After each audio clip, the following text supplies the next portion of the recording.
Hi there, this is Ranjit, and in this video, I'm going to give you an overview of this Redmi Note 4. And guys, I don't have any box or anything like that. This is a review on it, but I got early access to this, and at that time, Xiaomi didn't even have the boxes. So just the phone itself that I have. And to give you an idea, I also have the Redmi Note 3, which was launched last year. And as you can see, both of them are going to have the 5.5-inch screen, but this one feels a lot more sleeker to hold because the back, if you look, it's curved on the back.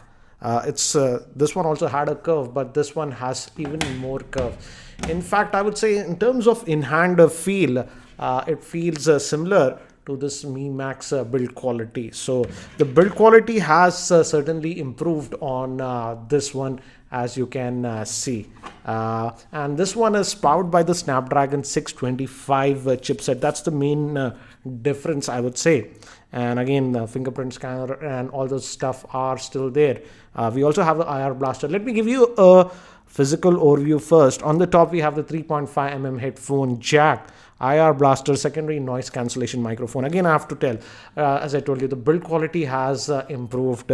Volume rocker, power on off button, they don't have any wobble. On the bottom, one is just speaker, one is microphone. It's still just a single speaker, and the speaker output is not very loud.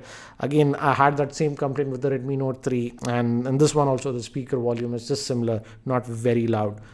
This is the SIM slot, again, dual SIM hybrid, so you can put 2 nano SIMs or 1 nano SIM and a micro SD card. Moving to the rear-facing camera, they have a 13 megapixel rear-facing camera, and Xiaomi said that for the Indian counterpart, this is the Indian variant, they have put a new sensor on this one. And the front-facing camera is a 5 megapixel shooter, dual-tone LED flash, and the fingerprint scanner. And on the bottom, Mi branding. Again, if you look at it from the back, similar. And according to Xiaomi, the camera performance has improved on this new Redmi Note 4. That was one of the main things that they concentrated. So let me just power this on. Fingerprint scanner, as I've told you, is there. And again, I'm using Google Now Launcher, the familiar MIUI, but it works perfectly fine with this Google Now Launcher, as you can see. And regarding the variants, this is very different. Now, Xiaomi is going to sell 3 different variants of this Redmi Note 4 in India. The first base variant will have 2 gigabytes of RAM and come with 32 GB of internal storage. There is also one more model that comes with 3 gigabytes of RAM. That will also have 32 GB of internal storage.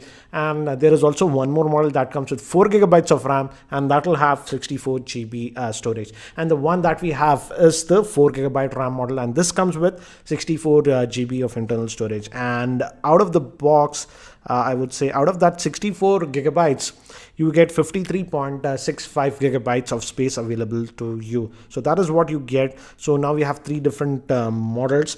And another thing that I've noticed is that the front glass is now 2.5D. It actually curves. So it's easier to hold. That was not the case with the original Redmi Note 3 here. It had that resistance. But on this one, it's a 2.5D glass.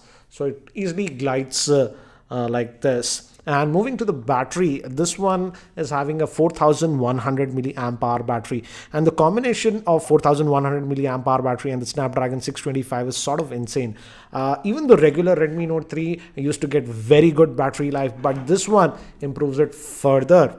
And let me actually show you some screenshots. I've been using this one for the last couple of days, using it with my primary SIM, that is Airtel. This is with single SIM usage, guys, and mostly on Wi-Fi. But let me actually show you some of the stats.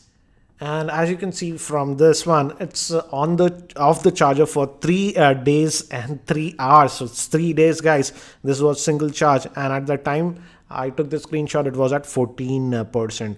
And moving to the screen on time, that is 7 hours 10 minutes. You might say 7 hours 10 minutes is not that much, but guys, this is after 3 days of usage. So with the normal single day usage, you can easily get about 10 to 12 hours of screen on time on this one. So the battery life is amazing on this device. So you don't have to worry about battery life. But again, regarding charging, there is one annoying thing that I have noticed. I'll talk about that later. And apart from that, other standard stuff is there. It's having a 5.5-inch IPS grade screen. As you can see, the viewing angles are good, and it does support USB OTG. Still, we are getting the micro USB port, not the USB Type-C port. So that's what we are getting. And moving to other things, it's similar to the Redmi Note 3. Still, we have the IR blaster and stuff. But now let's look at the camera performance. And Xiaomi said that they have really improved the camera on this one. So let's just bring in some objects nearby.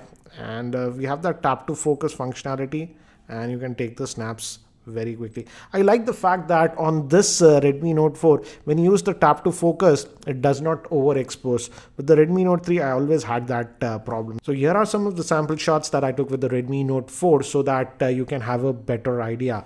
And I also took some sample shots with the Redmi Note 3, and here are the sample shots side by side so that you can have a very rough idea. So looks like the camera is an improvement over the Redmi Note 3. If you guys really want a camera comparison between these two devices, the Redmi Note 3 and the Redmi Note 4, do let me know in the YouTube comments. I can try to post a dedicated video. But from initial snaps that I took, looks like the Redmi Note 4 certainly has a better camera.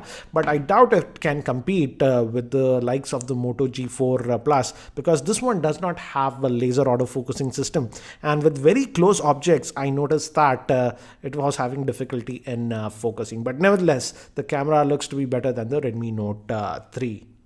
I also wanted to test if this supports Qualcomm quick charging, because the Snapdragon 625 chipset has quick charging, but has Xiaomi enabled that or not? And because I didn't have the default charger, as you know, I just got this device itself. I tested this with a couple of quick chargers that I have. For example, this is the Xiaomi's quick charger that came with the Mi 5 quick charging 3 it supports. And this is the Samsung's own quick charger, as you can see, fast charger. And I also have this where we can have a reading. For example, let's plug in this one right now, and if you plug in, we are getting some very interesting results. I just plugged in this device and we'll start charging. As you can see, it'll take some time and stabilize. It's pulling about 9 watts of power. That means it's not drawing a lot of power, as you can see. But if we go over here and read the readings, let me just zoom in to give you an idea. As you can see, it's just pulling at 5.2 volts, not at 9 volts. This charger supports 9 volts also, and it's just pulling at 1.4 amps. So definitely it's not a fast charging, because it's just pulling at 5 volts. If it was fast charging, it should have pulled at 9 or 12 volts. So saddened to see that it's not supporting quick charging. And to further test this theory, I also have the Xiaomi Mi Max, which is again a Xiaomi's own product. And notice what happens when I put that one to charge, and I'm going to charge this one. This does support fast charging, and when I charge this one, as you can see, it's going to pull the power. I think it's going to stabilize after some time. It's not going to pull a lot of power because it's already at 95%. But if you look at the voltage at which it's pulling, as you can see, it's pulling at 8.9 volts. That's almost 9 volts. So definitely the Mi Max is supporting fast charging, and it's pulling at 9 volts. Whereas this Redmi Note 4 sadly is just pulling at 5 volts. So that implies that it does not support fast charging. So I'm saddened to see that Xiaomi didn't implement fast charging on this device. And before we end, let's also check the fingerprint scanner. As I told you, it works well. The moment you tap in, as you can see, let me just tap in, it unlocks. So the fingerprint scanner is good on this one. So guys, that's a very quick look at this Xiaomi Redmi Note 4. Regarding the availability and the pricing, I'll have details in the YouTube show notes, so do check them out. And guys, that's it for now for this very quick overview of this Redmi Note 4. If you have any other specific questions regarding this Redmi Note 4, do let me know in the YouTube comment section below, and I'll try to include them in my full review. And if you're not subscribed to my YouTube channel, hit that subscribe button. Thanks for watching. This is Ranjit, and I hope to see you in my next video.